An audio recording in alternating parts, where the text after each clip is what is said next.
Hello and welcome to the Cardiac Cats YouTube channel. I'm your host, Jacob Shorba, and today we're going to be doing a special episode as we are doing our yearly off-season rebuild video, or as I'm going to call this one, How to Fix the Jaguars in 2024.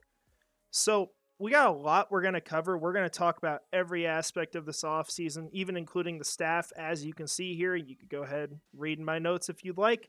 They're all there to help you guys in case I miss anything. But I want to note, before we jump deep into this is not what I predict. This is what I would do if I was in charge of the Jacksonville Jaguars and how I would basically reset this team in a lot of ways to where I feel like they could be competitive in 2024. And I feel like they could actually go make the playoffs and make some noise. Now, do I actually think this will happen? Like I said, no. And if I had to guess right now, what's going to happen based off of how they finished the year, what they've done so far, the internal drama that we hear about from the team itself, I think that this is going to be a team that has dysfunction. I think they're going to win 8 games, and I think people are going to get fired next season. Unfortunately, that's my prediction. I hope I'm wrong, but I don't see why I would be. So those are my actual thoughts. But we're going to live in a happier place today because we're going to be talking about what the Jaguars could do to fix this. And I think we got a pretty good plan here. So let's go ahead and let's jump in. We're going to talk about our first section here, which is going to be staff moves. So we're going to talk about basically the management of this team. The first thing I would do is I would create an EVP position for this team, Executive Vice President.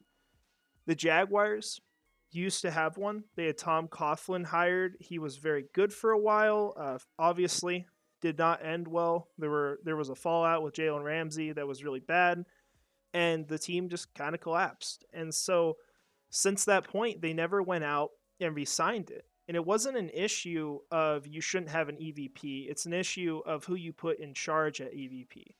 And while there's a lot of respect for Tom Coughlin, he's just not really made for the current NFL. Like, he's a more hard-nosed kind of guy, and that doesn't really work today, at least to the level that he did it.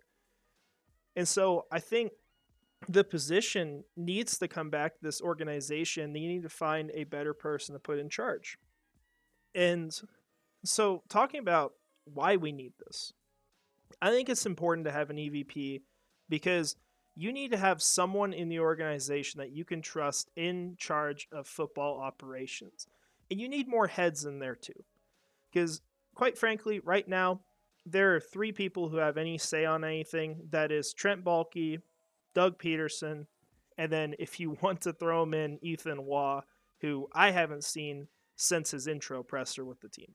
So it's not really a whole lot of people who are making the decisions. You have a very limited group, and you have at least one person in that room that people despise, people don't trust, and has a bad track record. Well, there are some good hits, there are a lot more bad ones. And so, ultimately, right now, the person who's making a lot of these decisions, when you have, say, a coach that disappoints or anything like that where the staff needs to be overturned, it is solely on the shoulders of Shad Khan right now. That is the way it is. And I think that as of now, Shad Khan may not be considered a great owner because he is ultimately someone who's very flawed in terms of his decision making for the organization. But what he is great at is the financial side of it. He has done a very good job managing the Jacksonville Jaguars. He has made this team a lot of money.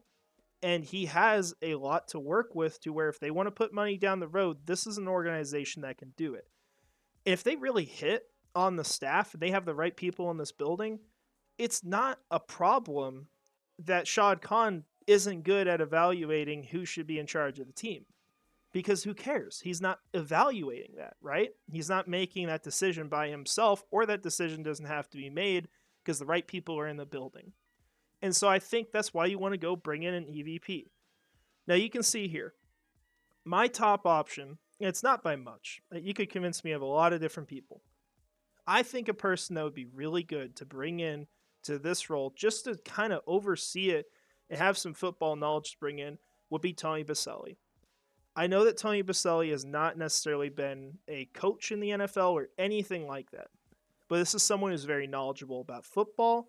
He is the Jaguars' first Hall of Famer as well. If you want to get confidence back from this organization and from the fan base, I think that's a route you go.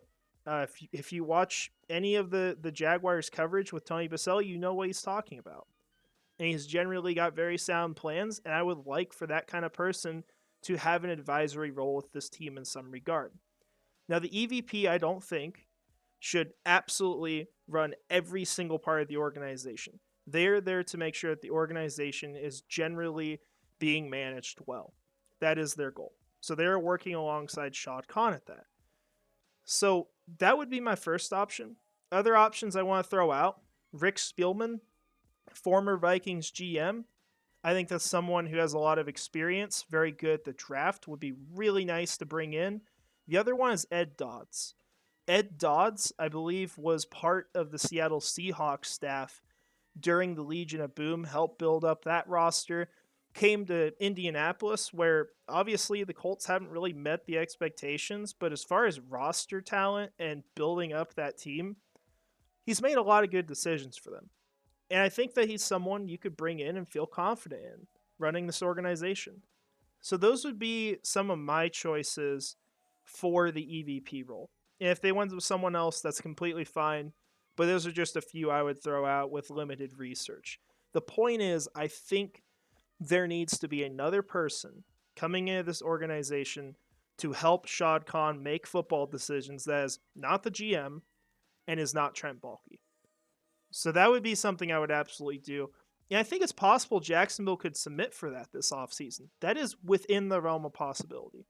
The reason why is because back in 2022, they had originally put in a request for this. However, it was pulled out when they felt like that ultimately Trent Baalke and Doug Pearson were going to be able to work together. Well, right now, those two are having a bit of a fallout with each other.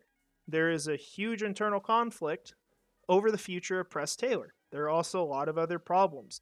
They have problems with their quarterback. Is he the guy? The quarterback doesn't exactly like all the things that are happening. And so you have all these issues arising. I don't think Shad Khan wants to deal with the drama. And I think it's very much possible that you see an EVP come back to the organization this offseason. And that could just end up being the one thing that happens, and you give him a year, you see where this team is, and you make your moves after that, if any. But in this scenario, and what I think would be best, I think they need to bring that in. I think they need to do more. So it leads me to the second part of this. I would hire a new general manager. Shocker. Every person on the planet probably agrees with that. And I think the assistant needs to go as well. It's not that Ethan Waugh's necessarily done anything terrible. I don't really know how much of an influence he has been on decision making, but he's the Trent Baalke guy, and you're not going to keep your assistant GM when you bring someone else in. So realistically, he wouldn't stick around with the staff. And just to hit on Trent Baalke here, I mean, you guys have heard everything about him, but he's had some big moments. He has definitely had those. I think prime example last offseason would be the Anton Harrison pick. That was truly a masterclass because he not only traded back twice to get him. Or let me reword that. He not only picked one of the best players on the board, arguably the best there, right? In Anton Harrison. He traded back twice to get him and got multiple picks to help out this team in doing that. And a lot of the later picks haven't had an impact, but the picks that he got led to Yasir Abdullah, who I still think can do something with this team in the future, Antonio Johnson, who should be an impact starting strong safety. And the final one, I'm not sure, it might have been Cooper Hodges, but there was a 7th round pick in that as well. That is one of the best things I've seen a GM do. But the problem is, those moments are so limited, and they are so rare, that cannot get you to keep your job. At the end of the day, I can't justify it because there's so many more things that are done poorly, such as this team doing absolutely nothing to attempt to improve the roster this year. They made essentially one move for a starter. the entire time. That was Anton Harrison. You could argue about Ezra Cleveland too if you want. He came in as a backup. He started because of injuries, which we felt like were going to happen. But Ezra was not a starter for this team until late in the season when Walker Little fell off a cliff, apparently, in his performance. So I think with Balky, you just can't justify it at this point. And we're going to sit here and hope that something happens in the next couple days. I don't think it's coming. I think this team is probably going to stay put with who they got and maybe add an EVP realistically. But there's a lot going on in the organization to where something could still happen. This would be what I would do. I would clean the slate. I'd get rid of Balky. I'd get rid of Wah. And whoever you feel like is your EVP and your best candidate, if you have to submit a request for that, I think the realistic thing to do is you decide who your EVP is perhaps before you have the position. You talk to that person, bring them in as an advisor, make sure they have some input on who the new general manager is because you don't want to hire an EVP after you just bring in a new general manager. Could be a bit of a mess. You want to have that person involved. So it could be Tony Baselli, could be another person, really anyone. And you're going to probably bring in a consulting firm. I think that would be good to start because they need to bring in someone who can give some advice to this team that's desperately needed because they don't make good decisions most of the time. And then you want to involve Doug Peterson and Shad Khan in the process because Khan has to pay the guy. I mean, at the end of the day, even if we don't trust this decision making, he has to be in on it. And it just has to be in a very, very minor role. So as far as some guys I like, I think the one I'm going to mention, the top guy to me is probably Ray Agnew.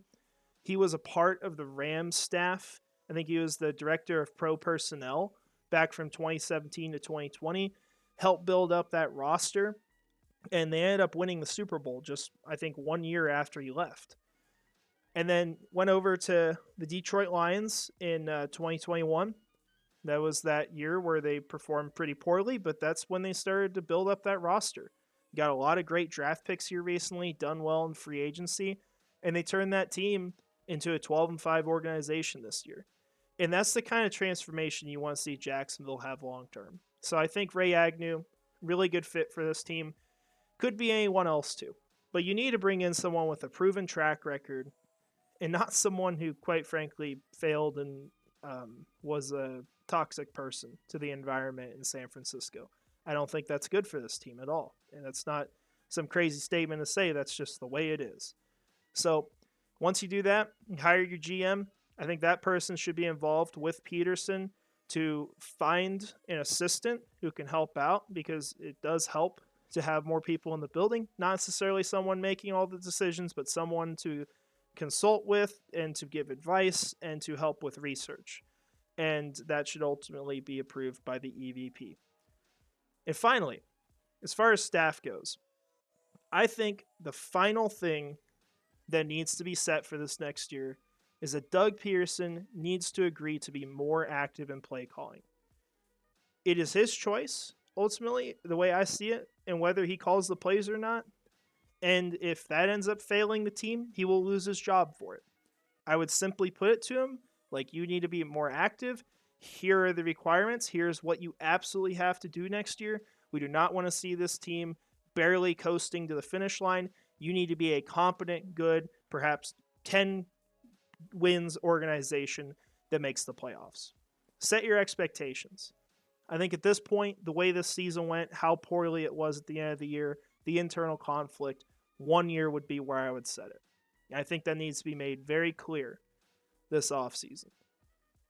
And as far as Press Taylor, I'd be fine firing him, but I don't think it changes as much as we hope it does because I think the person who would be brought in would be very similar to what Press Taylor's done. And I think you want to give Press Taylor a shot with a good offense, a good offensive line, a team that just functions because he was very limited. And while I don't agree with the play calling, it's not a completely fair shot.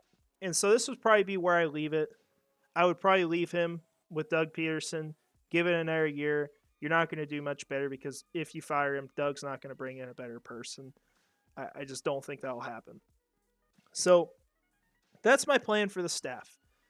You go from a general manager, an assistant, and a head coach to having an EVP working with the owner, overseeing the football operations, your GM below them, you have an assistant helping them out, and you have your head coach. And that's ultimately how this organization should be run going forward. There needs to be more accountability. So let's get to the fun part. We're going to talk about the players now. So we're going to get to our cuts. I have 4 players that I had cut off this team. And what I mean by cuts, it isn't just players who are not going to be here next year. It is players who have a contract for 2024 and potentially beyond that I would go ahead, cut this off season, and not keep around with the team. So the first one, Brandon Scherf. Scherf was not an awful player this year. I want to get that correct. He was not a terrible player. Your issue is what you're paying him. And we'll take a look at his performance just to give you guys an idea. There's some bad weeks in here, but there's a lot of very average play. As far as what average is in PFF, it's about 60. See his overall grade for the year. Did really well in pass protection. As a run blocker, average, if that. And then you see a lot of, like I said, a lot of weeks where it just ended up being bad and it wasn't overall that impressive of a year. Your contract with Brandon Scherf, I'll take a look over here actually. You are paying him $16.5 million to play for this team next year if you keep him. That is not worth the money because you could potentially find someone even day 3 of the draft or just anyone in free agency for $3 or $4 million that could duplicate that performance. Now you got all this money to work with on top of that, and you're just as good as you were before. Now, I would like to upgrade it from that, but I just don't think you can justify it. Other notes on Brandon Scherf, he suffered a lot of injuries during his time here. He hasn't missed games necessarily, but he's gotten injured during the course of games on multiple occasions. I think too many to count on one hand. He's a guy who turns 33 next season. He's going to get older. It's just the way it's going to work, and he's not going to be as good of a player. And for someone who's gotten hurt this much, he might consider retirement at this point anyway. And like we saw in PFF, very inconsistent. And when he was consistent, it wasn't consistently good performances. It was just kind of okay. So I don't think you can justify keeping Brandon Scherf on the team. The next guy I talk about, Foley Fatukasi. Foley Fatukasi signed a 3-year, $24 million deal. If you cut him in 2024, you will save $8 million over the course of 2 seasons. And that's what you see with all of these. If you want to save all this money in 2024, you can. It needs to be a post-June 1st cut. I don't think that is necessary. I think you can have enough money to work with and to rebuild this team and have it be competitive next year without putting all your cap hits down the road, because you would pay in 2025 for that. So, Fatukasi, another player for me. If we just look at PFF, and that's where we leave this, you would think he's a fine player. I mean, other than, I think the last couple weeks were a struggle. Yeah, really bad grades final weeks. You see some 80s in here. You see some 70s. Like, he seems all right. He had some bad stretches, but he was overall okay. But then you look at the total grade.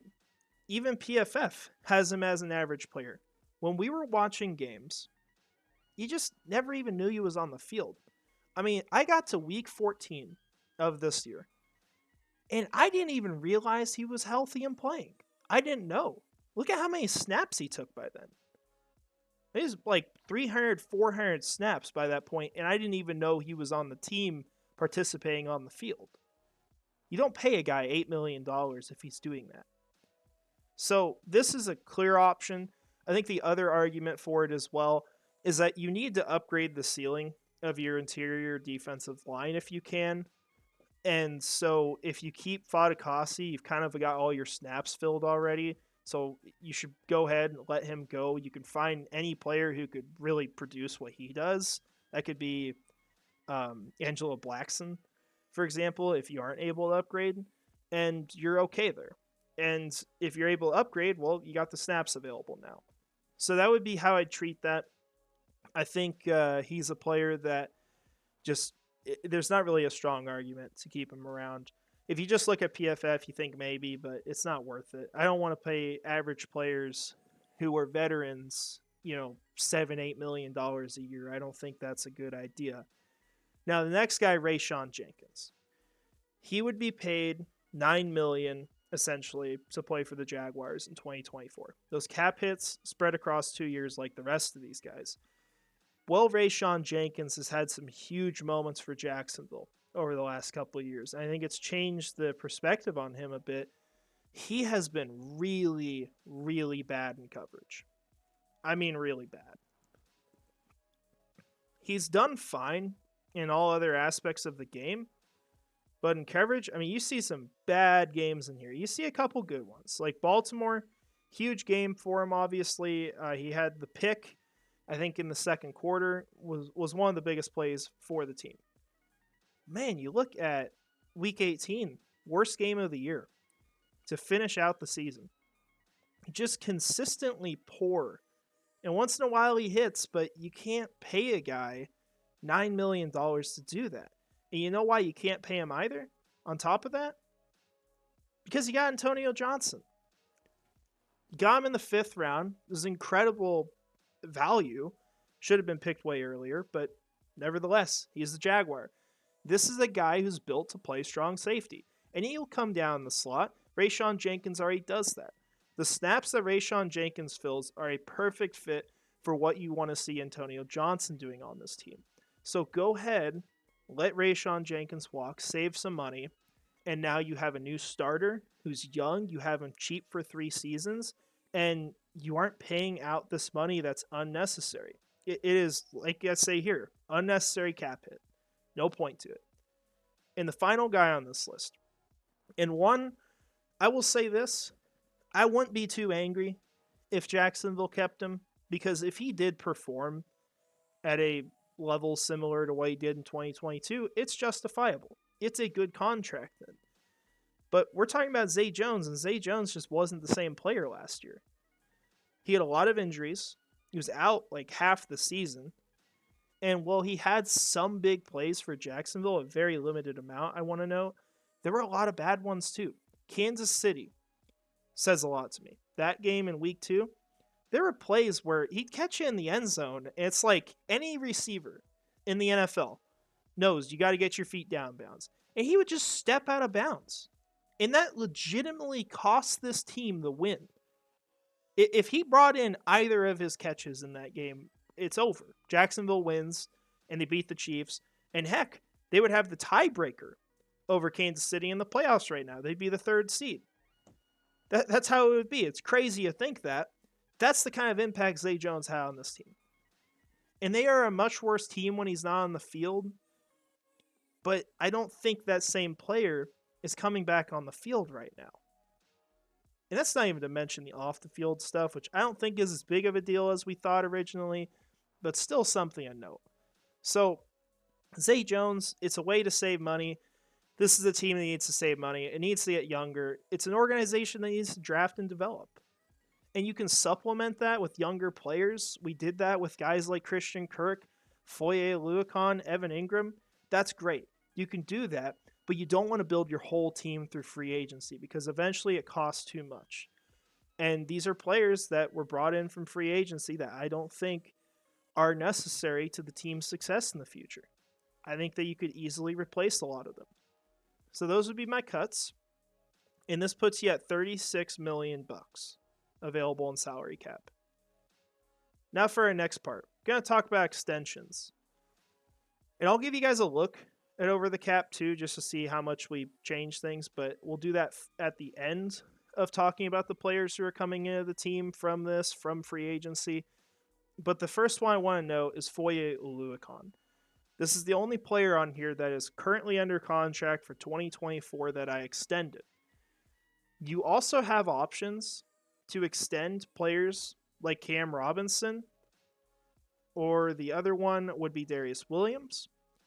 But I think the argument against that for both of them is, well, Cam has been really good when he's on the field. He has not been on the field every year for this team. He's been on the field during each season, but he's not there every game, is what I mean. And so you don't want to pay a huge contract to a guy who's not going to stay healthy. That is a concern. However, with Cam Robinson, before these last couple of years, he was healthy almost all the way through each season. So I think he can get back to form, but you want to be careful about paying out those contracts. You want to choose players that it's really hard to imagine them falling off. And for Darius Williams, he's 31 years old this next season. He's getting up there. That's around the age where cornerbacks start to fall off. Well, he was incredible this year. You do have to be safe about how you play in the future at that position. And I would absolutely, at the end of this year, if he plays well, you go pay him a good contract. You go work out another deal. But I wouldn't pay him more than like 2 seasons, and I wouldn't guarantee that second year either. Maybe a couple million. That's it, though. You got to be really careful about players when they get around that age. And for Luakon, I believe he's 29 going into next year. This would effectively change the remainder of his contract to 4 seasons left. 33 could argue is an age where you start to see linebackers fall off. And part of this contract wouldn't be fully guaranteed either. You can move off him when he's 32. That is an option for this team. But what I did was I looked at his current deal. We can take a look at that, actually. So, as far as contracts at linebacker, Foye Oluokon's top 5. He's paid $15 million a year. They paid him a lot to come to this team, much more than he was expected to get. Yet, I believe you can argue that he has outperformed expectations for this team. And he's a player I think needs to stick around for the long term. Because while you drafted some other linebackers, you don't know what you have in them. And I don't think they're players who can replace Oluokon, especially when Devin Lloyd may not be the best candidate to be the number 1 linebacker. I think he can be really good. I just don't see him as that yet. So Oluokon is absolutely a player I would extend. I kick him up to $17 million a year, a couple $1 million a season, gets him up to 4th with CJ Mosley. That was the deal I came to. It's 3 seasons. So you add that on to this year, where he has $15 million he's getting paid. This is a $66 million contract from 2024 through 2027. In 2024, he would earn $15 million, and you're converting everything you can to bonus. The reason why you convert it to the signing bonus is because you can spread that out over seasons. He already has a large bonus number on the contract this year, so you're limited to how low you can get his cap hit this season. Doing this, you can get down to $11 million. It was originally $21 million. So you save about $10 million. So that's the deal I did with Foyesade Oluokon. I think that would be good for this team. I think he's the logical person to extend. You need to find ways to save money. He would be one of them. Now talk about your other options. Josh Allen and Calvin Ridley, I'm going to talk about together. And the reason I'm going to do that is because I think these two players and what happens to them is very much intertwined. Because you look at the Calvin Ridley trade and the parameters to what gets it to be a second, what keeps it at a third, because it is a third rounder already. The language that we know is that it requires an extension for it to go to a second. And what I have heard is that a franchise tag does not count as an extension. If that is the case, if you franchise tag Calvin Ridley, then you are able to only give up a 3rd round pick for him. And if you're worried about the cap hit this year, if you need it for, say bringing in a big player at the trade deadline this next season, you sign him to an extension after the draft because that's completely fine. That would be allowed as far as the trade goes. But this is a deal you could pull off right now. However, you'd think it's so easy as to just franchise tag Calvin Ridley. It is not. Because if you franchise tag Calvin Ridley, you have to sign a long-term deal with Josh Allen before free agency. Otherwise, Allen could go to another team. You don't even get anything back except for if you don't spend. a third round compensatory pick, which is unacceptable. Not an option. So the way this needs to be approached, and this is how Jacksonville will approach this, they have to try to extend Josh Allen before the franchise tag deadline. That has to happen. If they can do that, they're going to be sitting really pretty on both of these players. Problem's going to be solved. And even if Calvin Ridley doesn't sign that franchise tag, well, extend him after the draft. I mean, that's an option. Or work out a different deal for 1 year. You just got to get past the draft without an extension. So, Josh Allen, as far as my contract for him, the numbers I've heard people talk about is 25 to 30 million. I put him at 30 million. I went with the high because I think he's deserving of that. I think he's earned it. And hey, if the team pays him less, that's great. We'll be excited about that. But I put it at 30 million because I think he earned that with the level of play that he had this year. Give you an idea of where that puts him. He would be the second highest paid edge rusher in the league. Nick Bosa has kind of an outlier contract at $34 million a year.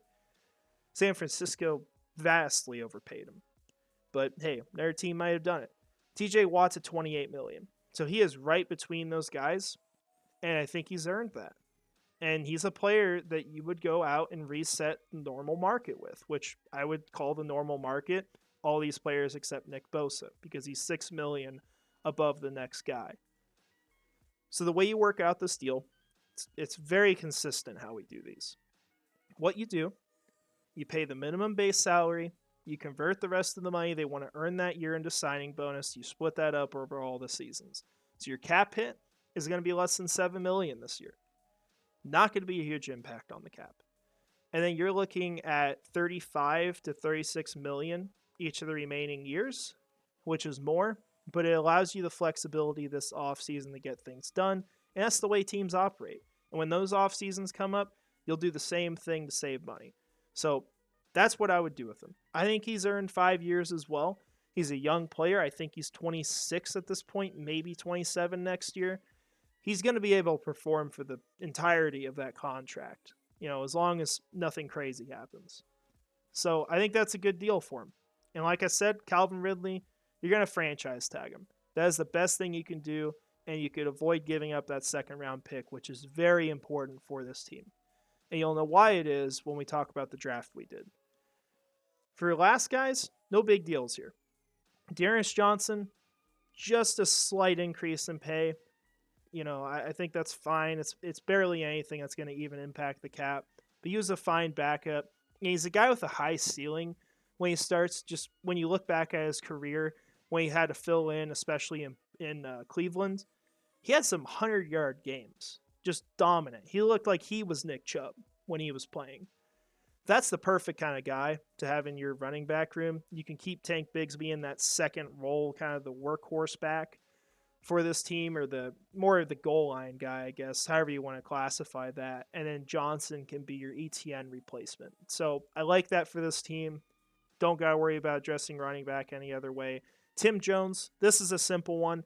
This is your only option. He's an ERFA, and for those guys, you basically pay them $985K, and they're back on the team. They're not going to earn any more. Think of it as a rookie contract.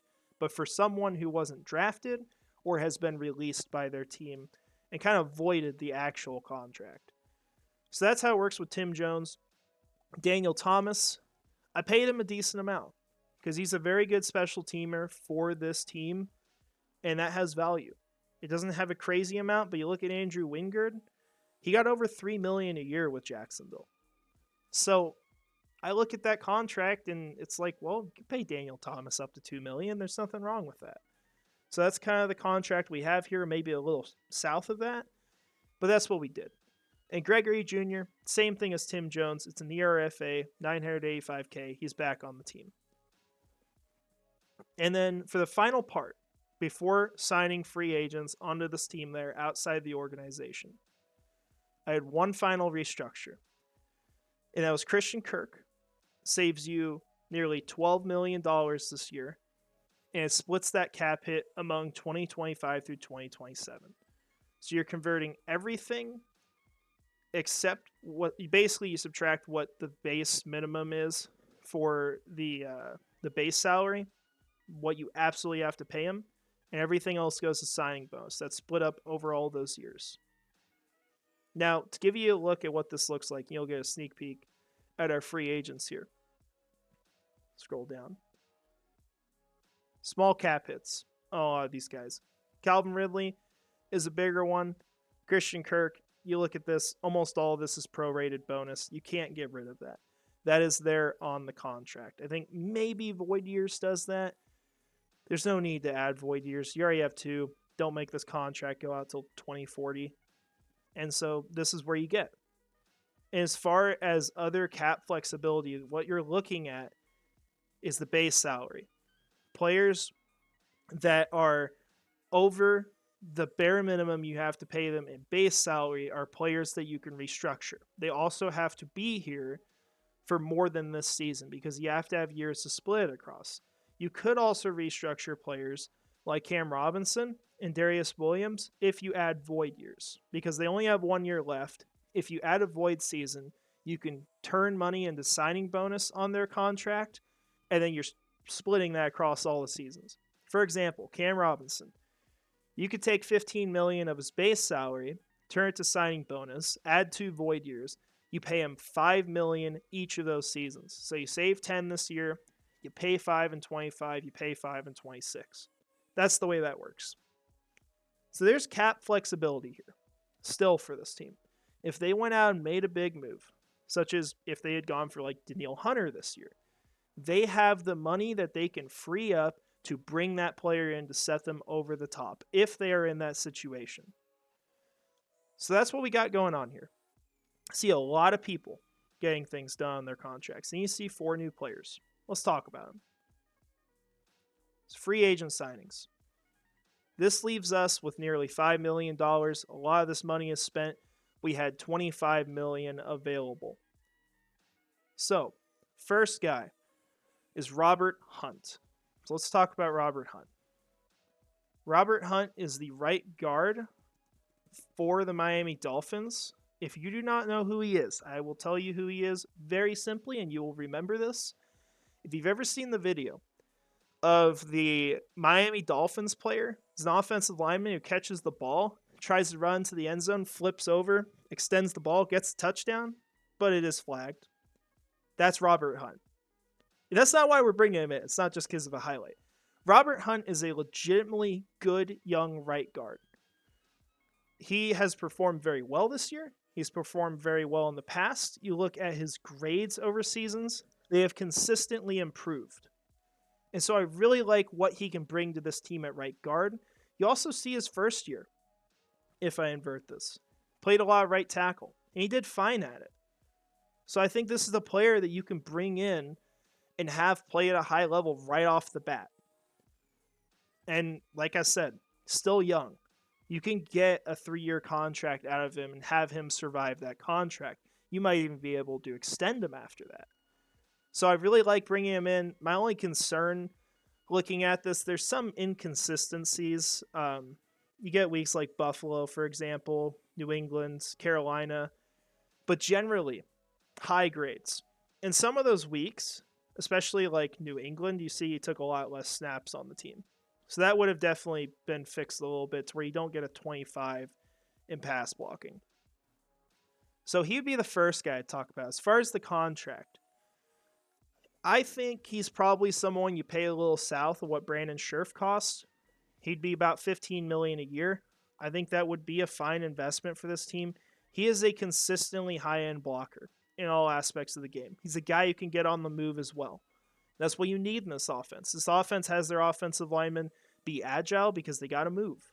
You got to go on poles. You got to help down the field. I mean, geez, when Ezra Cleveland came in, he immediately had a play where he's running down the field 40 or 50 yards blocking for, I think it was the running back. So that's what you require of these guys.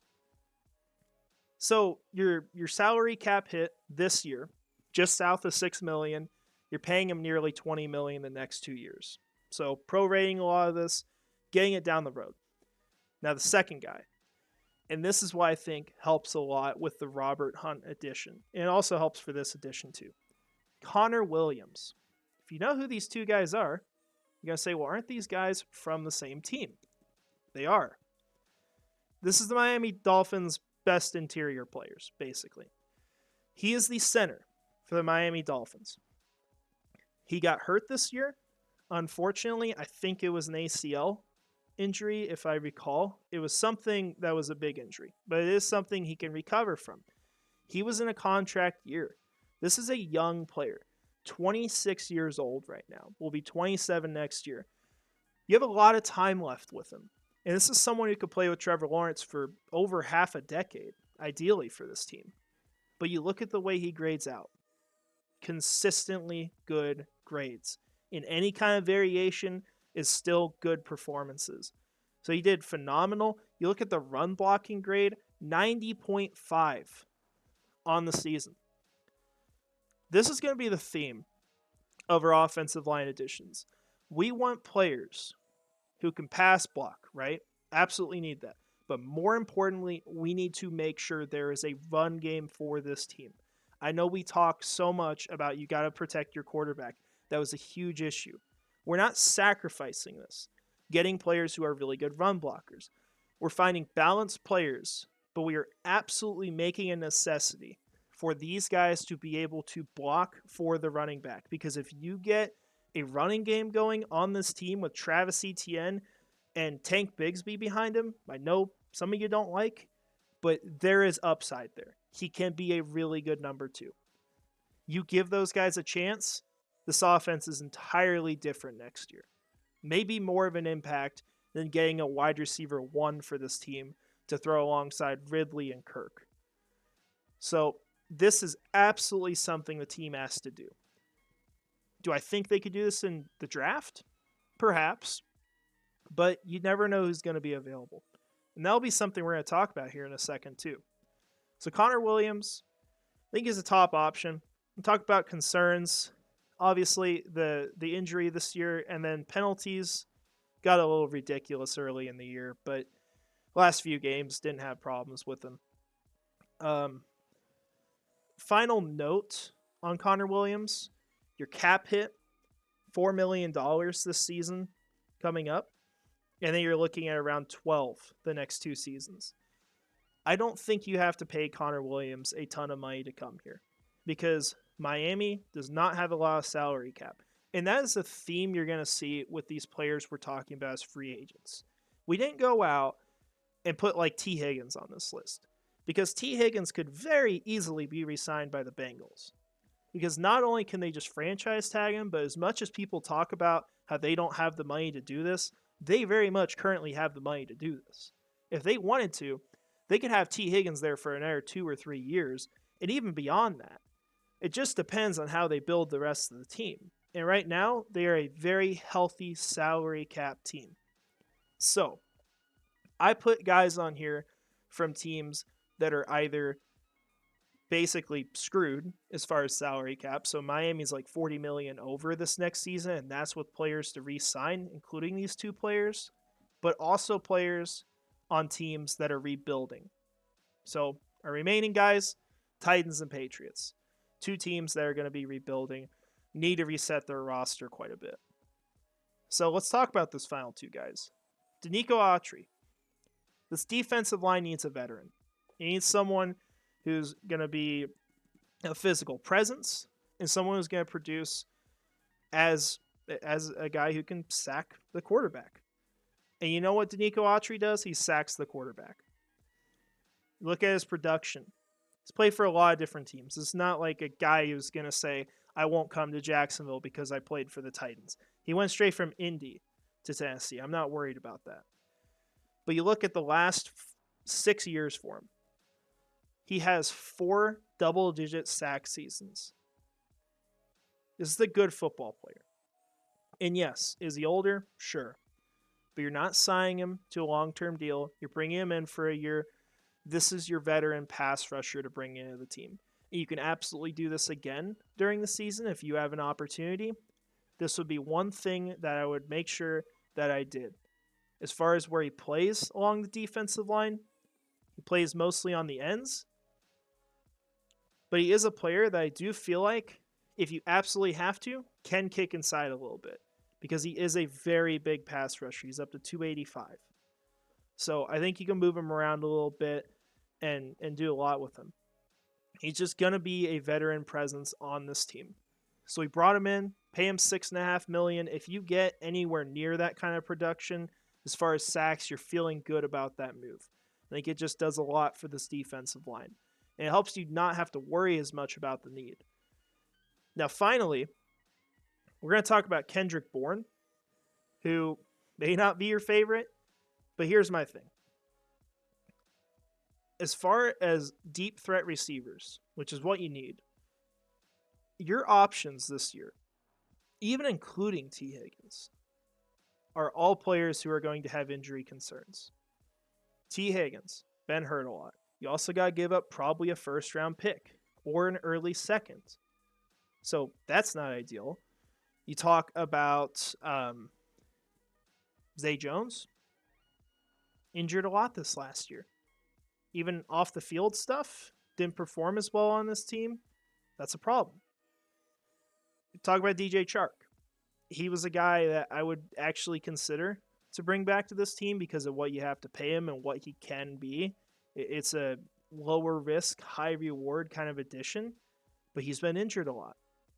So I went with Kendrick Bourne because while he's also been injured a lot, just like all those players, when he's on the field, he was a wide receiver 1 for the Patriots. Doesn't mean wide receiver 1 on another team, but this is a guy who can produce. He could do things on the field for you. It gives you a reliable third option at receiver when he is healthy. And you hope he stays healthy, and you plan for if he gets hurt at all. And you just hope this is a guy who can be around in the postseason because I think this completes your receiving core. So that way, if you get to the draft, you don't have that top option, you don't have the best pick available at receiver, then you don't go that direction because you don't have to. And that leads to our final conversation regarding this. Talking about remaining needs. Now, all of these needs, I think they are things that the team should absolutely try to address. But they are things that you can survive without. You can still have success without these. And what I want to stress to you guys, when we're doing these kinds of videos, we're talking about rebuilding the team. We don't go out and just do a mock draft and then choose the free agents after. There's an order that we do this. Because when an NFL team's rebuilding, they don't get their draft and then choose any free agent they want out there as if they're available in April. They aren't. They get signed in March, and that's the order we did this in. So the mock draft we're going to show here in a few minutes, this was done after all these decisions. Nothing has been changed as far as who was signed before that. And we want to make sure as well, with the free agents we bring in, that you do enough to where you feel like this team can perform and it allows you to draft the best players. So we go through these needs. Left guard. That is the last spot on your offensive line you're concerned about. Because you have your center now, you have your right guard, and you already have your tackles in Cam Robinson and Anton Harrison. So left guard's the one need. If you give Walker Little an offseason to play there, maybe he performs well. You could also do the same thing you did last year, just hope that someone can step up. Maybe you can make a trade, and that could be an option for this team. You could also very easily just get a left guard on day 3 of the draft. That will probably be available, but that's kind of the last reason because we're not relying on the draft. We have to make sure that we have this team ready to go before the draft so you can get the best players. Interior of the defensive line. I would be concerned if Devon Hamilton got hurt. If you have to make a move, you can make a move. But we did add to the defense. We added Denico Autry. That helps along the defensive line. And you can have guys rotate in to nose tackle if you need. You could go sign someone.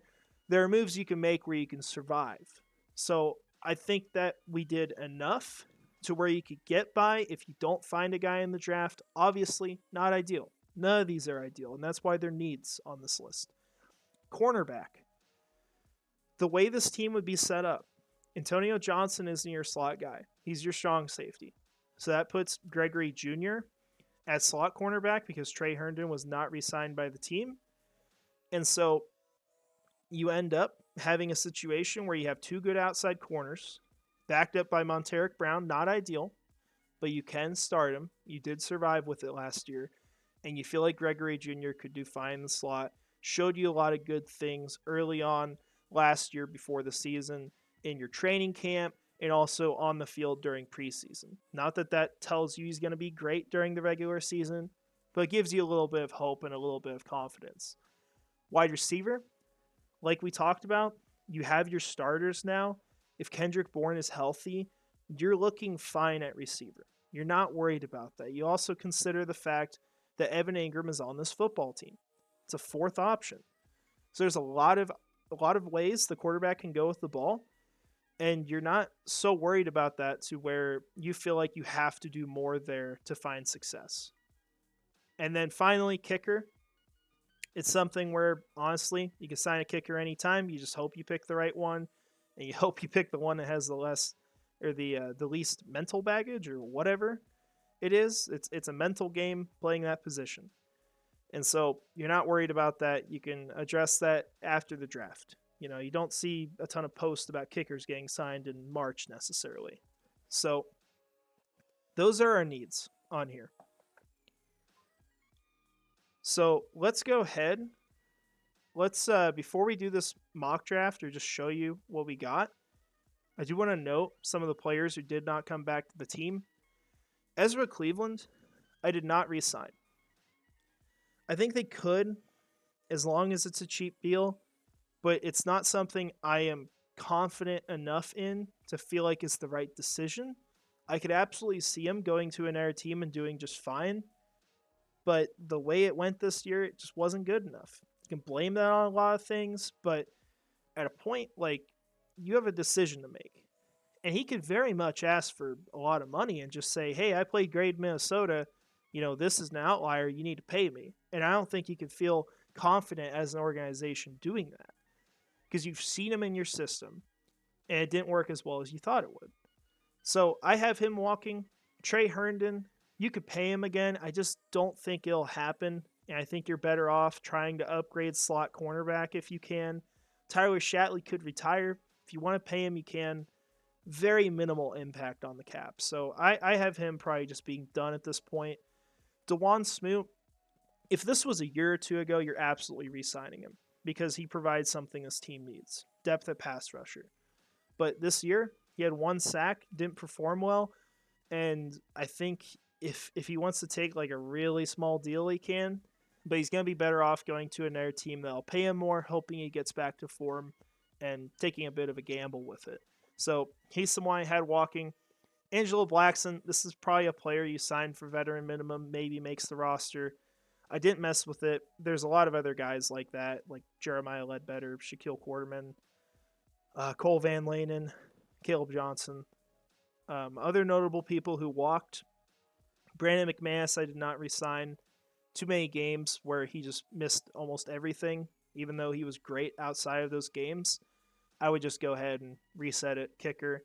Cale Von Chason, it just wasn't good enough. It's as simple as it is. We could go a lot deeper into it and rip him apart. I don't think it's necessary. He just didn't earn a second contract.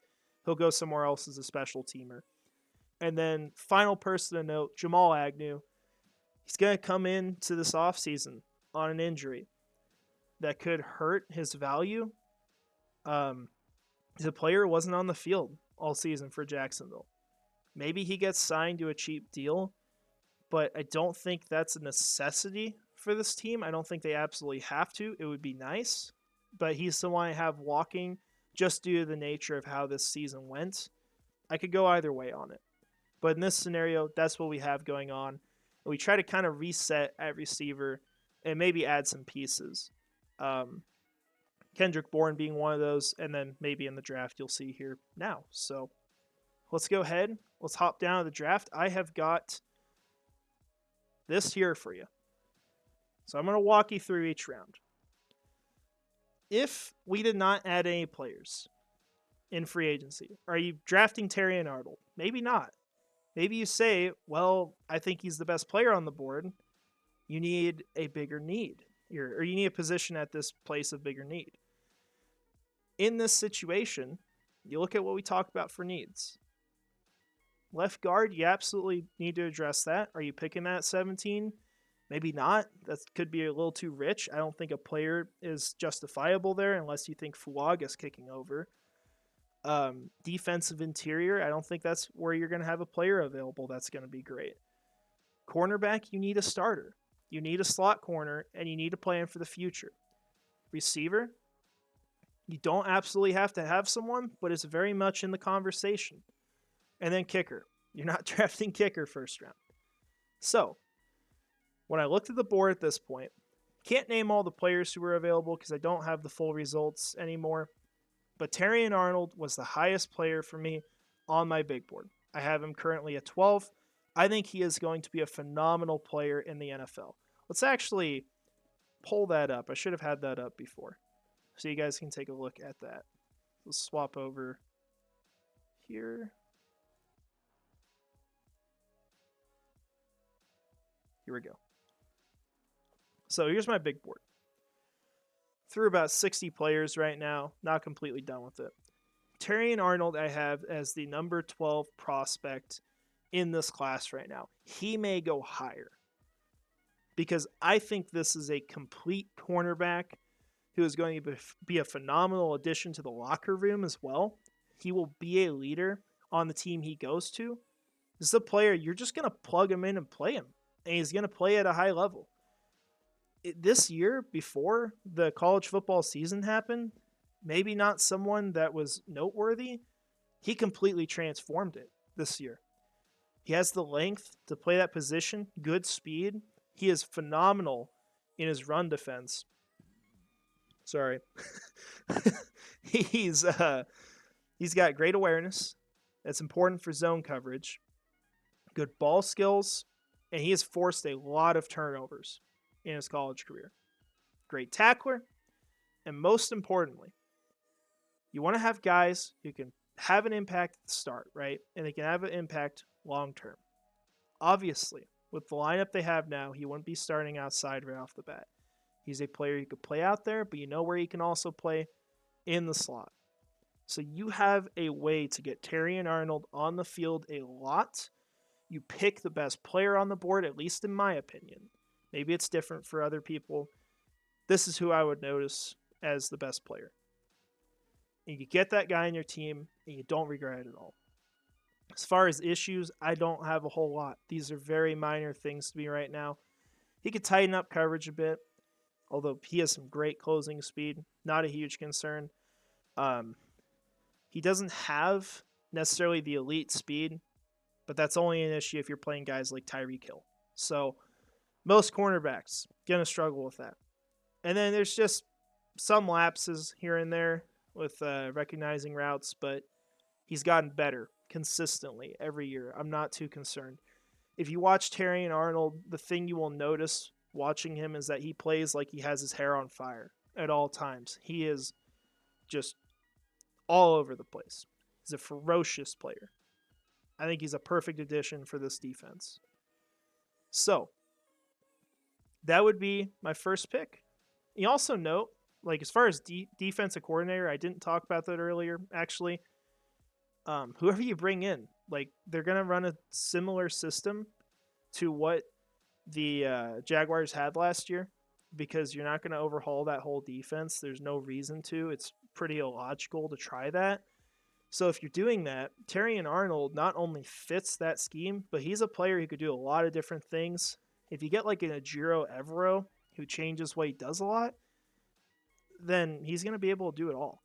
So I love the fit. I think right now, out of every player I expect to be available there, and he's a little questionable to be available there because someone could jump on him, I think Terrion Arnold is the best player on the board for the Jaguars when their pick comes up, most likely on draft day. Now we got our only trade here of the mock draft. I think that this team needs to hit their day 2 picks. That is the most important part. Because day 3, you might not get all your starters. Maybe you're getting long-term guys. The day 2, you can also get starters. And this team needs starters still. It needs to upgrade. And so Troy Fatanu ended up being a player I went after. Because I watched the board. I tried to look at what players I felt like were falling. Fatanu fell really far. And you can move up with, say, a 4th-round pick, maybe even both of them, maybe another later pick. You can get into the early 1st round from where Jacksonville picks at 48. You can get this kind of player. Someone's going to fall. Fatanu, I have him in my top 20. I think he's going to kick into guard. He's going to play on the left side, which is your one need left on the offensive line. He's used a lot on the move, pulls well. If I have to just quickly note my favorite thing about him is the power of his punches. If you watch him on film, it looks like he freaking knocks people out when he hits them. He is a ferocious player, just like Terrion Arnold. I think he would be a really good fit on this team. Not a perfect prospect, but one with a lot of upside who's going to come in and add to the physicality of this offensive line, which they desperately need. And he's a good balanced player as well, too. So I went after Fatanu there. So at this point, your first 2 picks, you've solidified your secondary, you've solidified your offensive line. Now you're looking at maybe adding a boundary receiver or someone who can add another dynamic to the offense. You're looking at defensive line reinforcements, and that's really about all you absolutely have to have. So my next pick, I went with another player I felt like was great, Malaki Corley. I'm not going to go to my thoughts on him on the big board because that's around the range where I don't have the players fully scouted right now. But Corley, you hear a lot of Deebo Samuel comparisons about players this year. He's one of those guys. Obviously, we're not saying everyone's Deebo Samuel. But the way Corley plays the game is unlike anyone I've ever watched. If you can get the ball in his hands, he will throw people with one hand. He looks like Derrick Henry with like more burst playing wide receiver. And obviously not same size, but this guy is just physical. It is awesome to watch him. And most of the time he's at least taking 2 guys down before he gets tackled. So you want to add another dynamic to the offense, you bring in Corley. The issue with Corley is that he has played almost entirely in the slot. I think over his college career, he only has 100 snaps outside with a lot of playing time throughout the 3 years he was there. So you have to try to get him up to speed playing on the boundary if you want to play him out there more. Might not be the best backup to Kendrick Bourne, but this is someone you can throw your screen passes to, do your fun little trick stuff with, and you can throw him into the slot when Christian Kirk needs a rest, or if you want to start him over Parker Washington, whatever it may be. This is a guy you scheme up plays for, you get involved, and he turns some of those negative plays that we hated so much this last year into actual positive plays for the team where you're commending the coach. He can make up for a lot of that. So I think he's a really good fit for what Jacksonville could look to add on offense. Now for the rest of this draft, I'll move through this a little faster because these are not starters on the team, minus the final pick. Zach Zinner, just really good value here. I think he's a player who should go in the 3rd round, maybe the 2nd. He is a really good right guard for Michigan. Got hurt this last year, really bad injury, unfortunately. But he's going to be able to make a full recovery. We might even see him at the combine, which says a lot to whether or not he's going to be ready by the season. So I very much like what he adds. He's a very strong guy too. He's 322 pounds, so a little bigger than what you look for with the agile players, but still kind of in that range. And they do get him on the move. They do a lot with him. He's a good player. Very good addition at this point. Javon Foster, this is your swing tackle of the future. I don't think Walker Little stays on this team past this next season. Maybe even gets traded during the year if you add a guy like Javon Foster. Foster has some questions about his refinement, but all the tools are there. You see some really good reps from him on film. He's one of my favorite players in this class. He would be a great day 3 pick because of the upside long term. And at the worst, you get your swing tackle. And then we go back to Mizzou here, pick up Darius Robinson. He has played all over the defense. I'll actually just show you what I mean by that. He played in 2022, mostly on the interior of the defensive line, and they kicked out more to edge this season. So look at 2023. You're going to see a lot of his snaps coming on the outside. And then in 2022, we take a look at it. See a lot more at defensive tackle, even a little bit at nose tackle. So I think Darius Robinson is a nice addition because, for one, he should go multiple rounds earlier. But two, you play him all over the defensive line. This could be a guy that you get into the lineup, say if Devon Hamilton needs a rest or he gets hurt, and you answer your question there. So I think he's a good addition. Final picks here. Malaki Moore was just simply taking the best player on the board. I don't see like him being a future starter necessarily, but it could provide you a backup to Antonio Johnson if he were to get hurt. And then Will Reichard was the kicker I went with. They could really go any route there with kicker. It's not the end of the world if they don't get the guy I want. But I chose Reichard because when I was watching the Rose Bowl this year, saw a lot of poise from him. Really just was not afraid of anything. He's kicking 50-yarders as a college player. You usually think of people just completely chipping it to like the sideline, and he was just very consistent. Hit all his kicks, did it well, has good power, has all you're looking for from a kicker. He could be your starter long term, and if he isn't, too bad, so sad. Your 7th-round pick wasn't a hit. Most teams don't hit on them unless you're drafting Brock Purdy. So that's our draft here. So let's take a look at this roster. Kind of run you through it. So quarterback, nothing's changed. Same with running back. Nothing's changed there too. Could note Dearness Johnson as well if you want. But these are your guys who are taking snaps. Wide receiver, you got Calvin Ridley, Christian Kirk, Kendrick Bourne is your Zay Jones replacement. Corley, I think he could be a backup outside if you get him up to speed there. Tim Jones could also just simply be your backup too. And then Corley and Parker Washington would be the backups to Christian Kirk. I listed Parker Washington because I think he's going to have somewhat of a role with this team going forward because he has earned that this year because he shows the ability to be a solid wide receiver in the NFL. Tight end, no changes there. Doesn't need to happen. You got your guys in the building. Offensive line, though, is where things drastically change. So you're keeping your tackles, and Cam Robinson earned his final year, especially for the situation you're in. You need to keep him. Anton Harrison's playing on the right. If you got an injury, I think Anton gets to take his shot on the left side because this is a contract year for Cam Robinson. He may not be back after 2024. It's not that we're saying he's going to be here long term if you keep him. It's a decision of one more year or not. So Anton, I think, could be the backup. That gets Javon Foster onto the right side. You allow him to just solely train at that position. So I think that is good for him. Your interior, all different starters. Troy Fatanu on the left side, Connor Williams at center, Robert Hunt on the right side.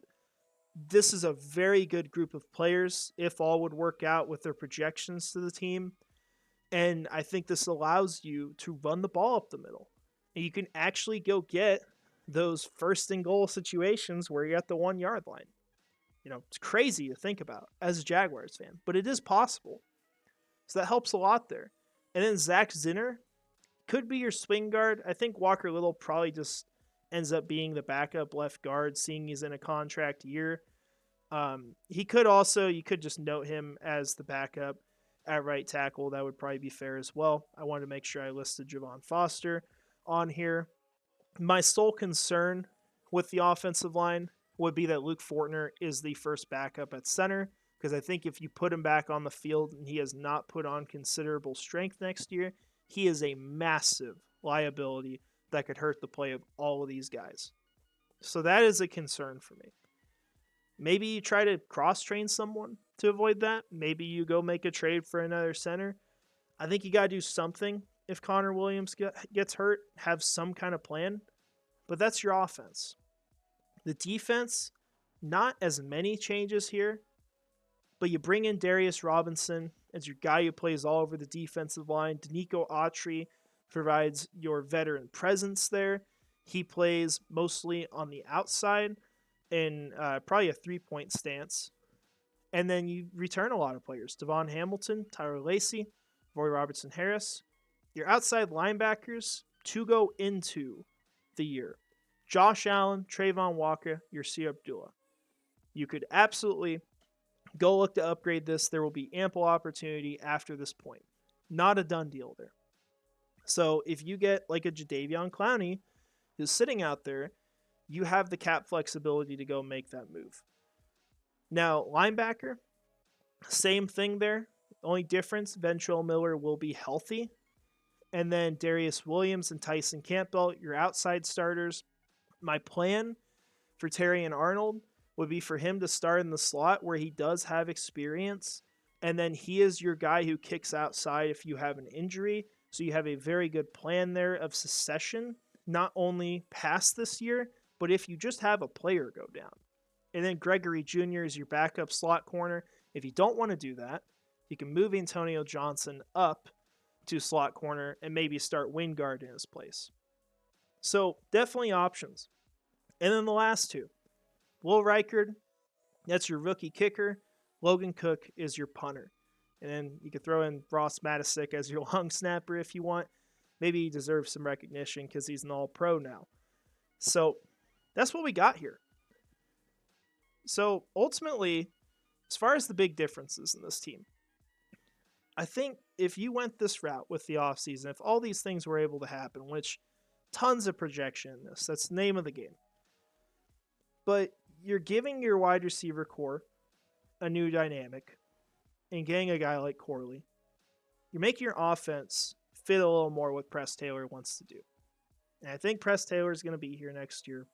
We're building that into this. Even if he isn't, your new offensive coordinator is going to be pretty similar. So you're giving him more options. You're giving him more players to actually be successful at the things he wants to do, which he just did not have the players for last year. Kendrick Bourne, I think, upgrades over Zay Jones a bit. You have a higher ceiling there as well. But Corley, a whole different name to the game. And then you're talking about your offensive line being completely different. You have rebuilt for the future. Really, I think in this scenario, the only position you're wondering about long-term is maybe left tackle, because you could let Cam Robinson walk in the future and then kick Anton Harrison to the left and figure out who your right tackle is. Maybe Javon Foster earns that role, or Walker Little earns that role. But you have your offensive line pretty well solidified for the future. And you have guys who can run block. So I think that changes the dynamic of this offense, because you go from being one-dimensional to multi-dimensional. Because you can run the ball wherever you want. You're going to have respect coming from the defense in that regard, and you can throw anywhere on the field. So I really like the offensive build. The defense, we're just going to add a great player to the secondary. We're going to add someone who could be here for a very long time playing at a high level. You add in some depth on the defensive line, which is really what it needs. Bring in someone who could be that guy alongside Devon Hamilton long-term and Darius Robinson, and Autry holds down the fort this year. He's essentially your DeJuan Smoot replacement. I think if you rebuild the team like this, you're still cap healthy for the future. You have $55 million to work with the next year, plus your rollover, which won't be this full amount. It'd be like $1 or $2 million. But you've got a lot that you can do the next offseason, because you can get all your players re-signed. You don't got to do a ton of restructuring, and you're looking good for the long-term future. You have a lot of your questions answered. Now, like I said at the start of this, do I think that the Jaguars are going to do a ton of this stuff and be a great football team next year? No, I don't. I think, if I had to guess, that they're going to be a bad football team next year, in the sense that they will not even come close to the expectations that they should have. I think they will have a losing record. They're playing in a very hard division, a division that is rapidly improving, and they play a lot of hard games outside of that. The entire NFC North could be really good next season. All of them have reasons to improve. And you're looking at the AFC East, where the Patriots, sure, you're probably better than them. The Jets, if they have Aaron Rodgers, you could end up struggling against them. The Bills and Dolphins, both very good teams. Tua's going to be playing for his contract. So there's a lot of reasons to not be as excited for next year. That's why I don't have my expectations as high. But I do think that there is a path to where this team could be competitive next season and could kind of resurrect what happened here this season. But those are my thoughts on it. That's what I do. Name of the game is improving this interior offensive line. That is the number one thing. And then adding talent to this team that could be impact starters down the road. We desperately need talent to come into this building. We have focused way too much on the players who are not going to be impacts down the road. What I talk about is the special teams focus this last year. That has to change. So that's all I've got for y'all. Very long video. Heck, from what I'm seeing, it's probably an hour and 15 minutes, maybe less. But I enjoyed making it. I hope you guys enjoyed watching it. Sorry it's so long. There's a lot to talk about, though. So that's what I've got. And I'll have some more videos out here soon, probably talking about the staff, talking about some of the contract decisions, breaking down what they could do, a little more in depth than what I did in this video. So I appreciate y'all watching. I hope you have a great rest of your day. And finally, go Jags.